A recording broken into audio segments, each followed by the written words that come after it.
بسم الله الرحمن الرحيم السلام عليكم ورحمة الله تعالى وبركاته كلنا وعنا ونكسن داود يال هالكن وكاهي ميديا كسر وهذا قضبضات كدا وندونتان ورك كاهي ميديا قضبضان ذين هاينا وحاكم ذا مدحوينها دولة قبلات كرشبة محمد عبد واروح الكقادس كسمي وزير كمالية مامل كاسي سجون وزير عصب عاب حل كاسي dowladda dalka Uganda oo 2,000 oo askari oo hor leh u soo dirtay dalka Soomaaliya si ay qayb kaga qaataan nabadeynta dalka Soomaaliya madaxweyne ku-xigeenka dowlad goboleedka Jubaland oo maanta shir gudoomiye kulanka golaha wasiirada maamulkaasi oo looga hadlay arrimo quseeya doorashooyinka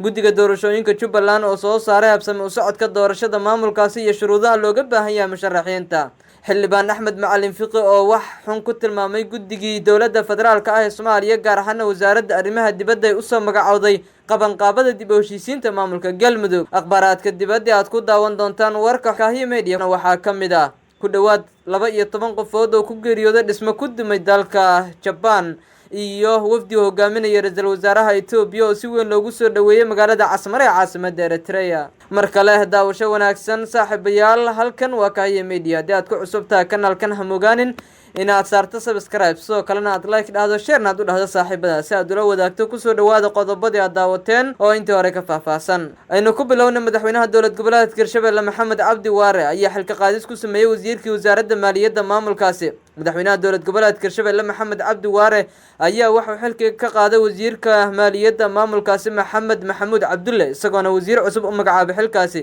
wareegtada ka soo baxday xafiiska madaxweynaha Hirshabelle ayaa xilka looga qaaday wasiirka maaliyadda iyo horumarinta dhaqaalaha Hirshabelle iyadoo xilkaasina loogu magacaabay Cabdishakuur Abuukar Xasan wareegtada waxaa lagu xusay in xilka qaadista wasiirka maaliyadda ay sabab u tahay in la doonayo in la sameeyo isbedel dhinac walba oo dhanka maaliyadda ah taas oo keentay baahi loo qabo waxaana warar soo ifbaxaya ay sheegayaan in maalmahanba uu jiray hurguf ka dhex taagneed madaxweynaha Hirshabelle iyo sidoo kale wasiirka maaliyadda waxaana sida la sheegay hurguftan ay soo bilaabatay kadib markii wasiirka maaliyadda uu xilka ka qaaday agaasimihii wasaaraddaasi dhanka kalena madaxweyne ku-xigeenka koowaad ee maamulka Jubaland ayaa shir gudoomiye kulanka golaha wasiirada maamulkaasi madaxweyne ku-xigeenka koowaad ee dowlad goboleedka Jubaland Maxamuud Sayid Aadan ayaa magaalada Kismaayo ku shir gudoomiye kulanka golaha wasiirada kuwaas oo warbixino looga dhageystay wasaaradaha kala ah amniga arrimaha gudaha kalluumeysiga iyo kheyraadka badda kulanka ayaa intiisa badan maanta waxaa lagu faaqiday doorashooyinka bisha soo aadan la filay inay ka dhacaan deegaanada Jubaland arrimaha amniga iyo qodobo kale waxaana sidoo kale la sheegaya in meel isla meel dhigay in si weyn looga wada qayb qaato horumarka deegaanada Jubaland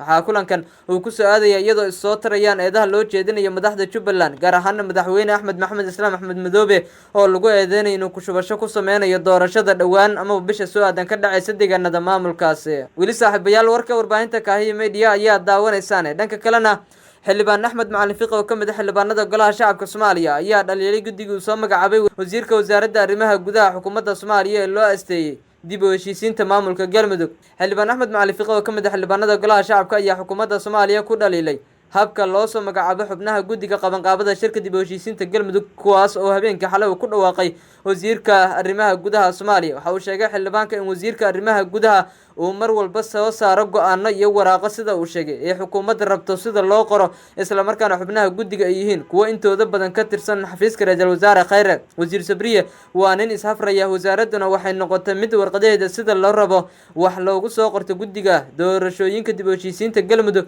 ee la sheegay marka laga reebo dhowr qofood intooda badan waxay ka tirsan yihiin xafiiska ra'iisul wasaare Khayre kuwaas oo mushaari ay ka yihiin maamulka Galmudug danaheeda ayay ka shaqeynayaan mise danaha Khayre ayay ka shaqeynayaan kaas oo ku leeyahay maamulka Galmudug waxaan rajeynayaa inaysan horseed u noqon isla markaana aysan taas ay horseed u noqon doonto kala geynta Galmudug balse dib u heshiisiinaysan meesha oolin ay yiri xildhibaan Axmed Macalin Fiqi si kastaba ha ahaatee hadalka xildhibaanka ka tirsan golaha shacabka Soomaaliya ayaa ku soo aadaya iyadoo habeenkii xalay warqad uu soo saaray wasiirka wasaaradda arrimaha gudaha Cabdi Maxamed Sabriye lagu magacaabay guddiga dib u heshiisiinta ee maamulka Galmudug waa taas saaxiibayaal qaybaha dambe ee warka warbaahinta Kaahiye Media ayaa daawanaysaan ugu dambeyntiina dowladda dalka Uganda ayaa 2,000 askari waxay u soo diraysaa gudaha dalka Soomaaliya ama ay u soo dirtaba dowladda Uganda ayaa ku dhawaad 2,000 askari u soo dirtay Soomaaliya ciidamada tiradooda lagu sheegay 1882 20 askari ayay dowladda dalkaasi Uganda waxay u soo dirtay gudaha dalka Soomaaliya si ay qayb kaga noqdaan ciidamada qaramada midoobay ee nabad ilaalinta u jooga Soomaaliya. Ciidamadan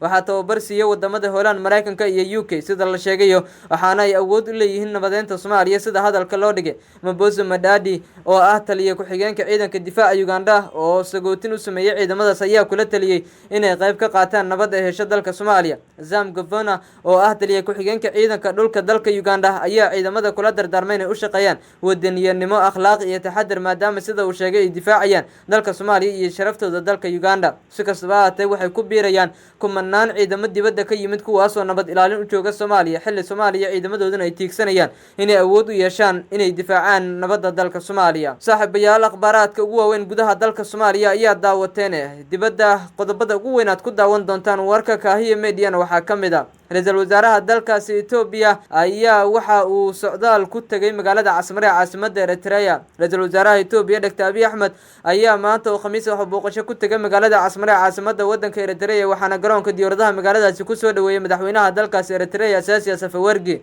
Ra'iisul Wasaaraha Itoobiya ayaa socdaalkiisa wadanka Eritrea waxaa ku heliyay wasiirka wasaaradda maaliyadda Itoobiya Ahmed Shide iyo mas'uuliyiin kale, waxaana la geeyay xarunta madaxtooyada Eritrea Asmara. Booqashada Abiy Ahmed uga bilaabatay magaalada Asmara ayaa ahayd mid aan horey loo soo shaacan, waxaana kulan gaar ah uu la qaatay madaxweynaha Eritrea Isaias Afwerki. Isku soo wada duuba madaxweynaha Eritrea iyo sidoo kale ra'iisul wasaaraha dalkaas Itoobiya kulankooda iyo socdaalka ra'iisul wasaaraha Itoobiya uu ku tagay dalka Eritrea ayaa ku soo aadaya xilli maalmihii ugu dambeeyay ra'iisul wasaaraha Itoobiya uu ka holanaa dib u heshiisiinta dalka Suudaan oo xaalad adag ay ka taagneed tan iyo markii xilka laga tuuro madaxweynihii dalkaasi Umar Xassan al-Bashir.